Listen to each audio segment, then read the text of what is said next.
Welcome back to my channel. This is me your Shreya and welcome to another video. তো বন্ধুরা, আমি আমার আগের একটা বড় ব্লগে বলেছিলাম যে এবার থেকে অন্তত সপ্তাহে একটা করে বড় ব্লগ দেবো, কিন্তু সেটা তো দিতে পারিনি। যাই হোক, এখন এসব বলে লাভ নেই। মা আমায় নিচে গিয়ে বললো যে ছাদে গিয়ে দেখ একটা গাছে কত ফুল এসেছে, পুরো গাছটা নাকি একদম ভর্তি হয়ে গেছে।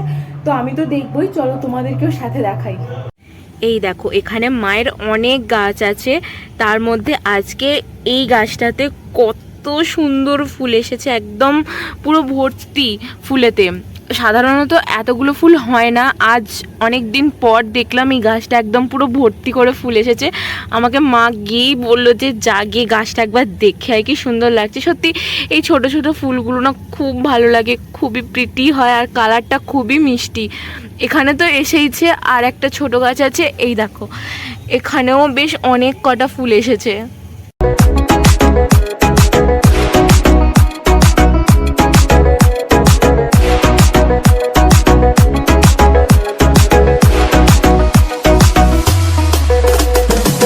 তোমাদের আরেকজনকে দেখাই, যেটা হচ্ছে কাব্য। কাব্য কি করছে শুধু একবার দেখবে, চলো।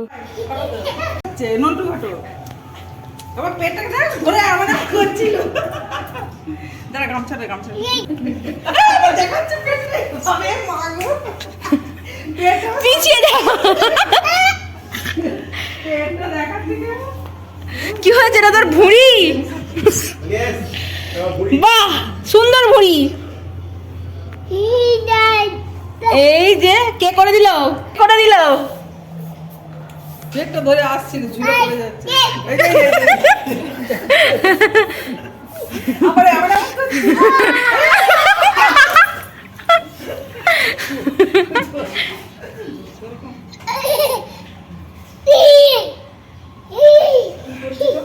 বাবা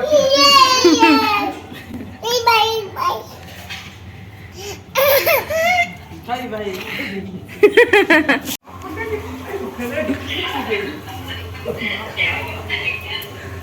তোকে আর কি কি সাজানো হবে রে?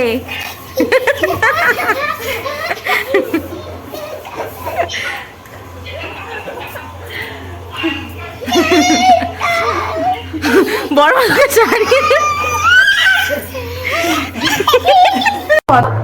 বাবা আগের বছর থেকে ভাবছিল যে একটা ইনভার্টার নেওয়া হবে, কারণ আমাদের এখানে প্রচন্ড কারেন্ট অফ হয়ে যায়। মানে বলতে গেলে প্রত্যেক দিনই এটা হয়, নিয়মিত ঘটনা। এই এত গরমের মধ্যেও রোজই কারেন্ট অফ হয়ে যায়, 1 ঘন্টা 2 ঘন্টা। কখনো সকালে কারেন্ট থাকে না, কখনো রাত্রে কারেন্ট থাকে না। তো এতটা অতিরিক্ত গরমের মধ্যে পাখা ছাড়া থাকাটা সত্যি অসম্ভব, খুবই কষ্ট হয় থাকতে। তো সেই জন্য আগের বছর থেকে আমরা ভাবছিলাম যে একটা ইনভার্টার নেওয়া যাক, তো ফর সাম রিজন হয়ে ওঠেনি। তো আজকে ফাইনালি ইনভার্টারটা নেওয়া হচ্ছে। হ্যাঁ, আজকে আমাদের বাড়িতে ইনভার্টার নেওয়া হবে।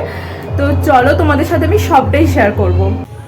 দেখো, এখানে ওনারা চলে এসেছেন, বাপিও এখানে আছে। বাপি গেছিলো ওদেরকে এখানে নিয়ে আসতে।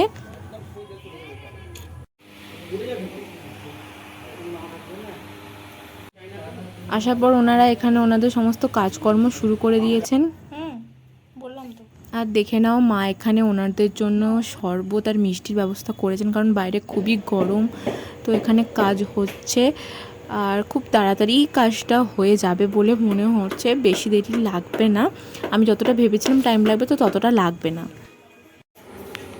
দেখো, এখানে সব কাজ কমপ্লিট হয়ে গেছে, ওনারা চলে গেছেন। আর এখানে পুরো একদম ইনভার্টারটা সেট করাও হয়ে গেছে। আর যেমনটা বললাম যে খুব বেশি সময় লাগবে না, তো লাগেইনি। আর যেহেতু দশহরা, তাই মা এখানে আম কেটে রেখেছে, আর এখানে চিঁড়ে, মুরগি, দই যা যা লাগে সব কিছু আছে। তো চলো ফলারটা করে নিই। আমি খেয়ে দিয়ে একটু রেস্ট নিচ্ছিলাম, আর উঠে দেখছি যে 5টা বেজে গেছে মোটামুটি প্রায়। তো এখন আসলে আমরা একটা জায়গায় বেরোচ্ছি, আমি, মা আর দিদা যাব, 3 জনে মিলে। আমরা যাব হচ্ছে মায়ের জন্য শাড়ি কিনতে, যদিও সেটা খুব বেশি দূরে না, আমাদের গ্রামের মধ্যেই, কাছাকাছির মধ্যেই যাব। তবুও ফিরতে হয়তো সন্ধে হয়ে যেতে পারে, সেই জন্য ভাবছিলাম একটু সকাল সকাল বেরোবো। বাট কোনো ব্যাপার না, একটু লেট হয়ে গেছে। একদিক দিয়ে ভালো হয়েছে যে বাইরের রোদটা কমে গেছে, বিকেল বিকেল হয়ে গেছে, অল্প একটু হাওয়াও দিচ্ছে। তো হ্যাঁ, এটা খুব ভালো হয়েছে একদিক থেকে। তো চলো এখন তোমাদেরকে দেখাই যে আমি কোথায় যাচ্ছি, তার আগে ফটাফট রেডি হয়ে আসি। কি পাঠা দেবো? কোথায় যাচ্ছিস তুই? হ্যাঁ, আচ্ছা আর নাচের ভিডিওটা কি লিংক পাঠাবো? আচ্ছা ঠিক আছে।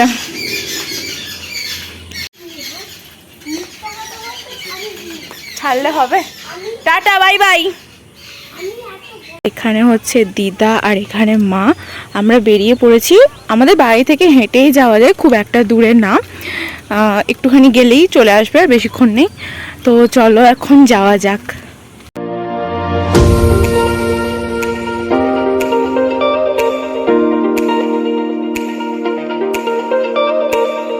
আমি বাইরে বেরোনোর পর একটা জিনিস দেখতে পেলাম যে আজকে আমার জামার মায়ের শাড়ি একদম ম্যাচিং ম্যাচিং হয়ে গেছে, দুজনেই লাল লাল হয়ে গেছে। আমরা এটা ইচ্ছা করে পরে বেরোইনি, বাইরে বেরোনোর পর দুজনেই খেয়াল করছি যে আমাদের সেম সেম হয়ে গেছে। তোমাদের তো আগেই বলেছি আমি গ্রামে থাকি, তাই চারপাশটা দেখো একদম সবুজ সবুজ গাছপালায় ভর্তি। মা বাড়িতে এই ছাপা শাড়িগুলোই পরে। মা এখন এখানে দেখছে যে কি কোনটা কি পছন্দ হয় না হয়। লম্বা আছে শাড়িগুলো অনেক অনেক।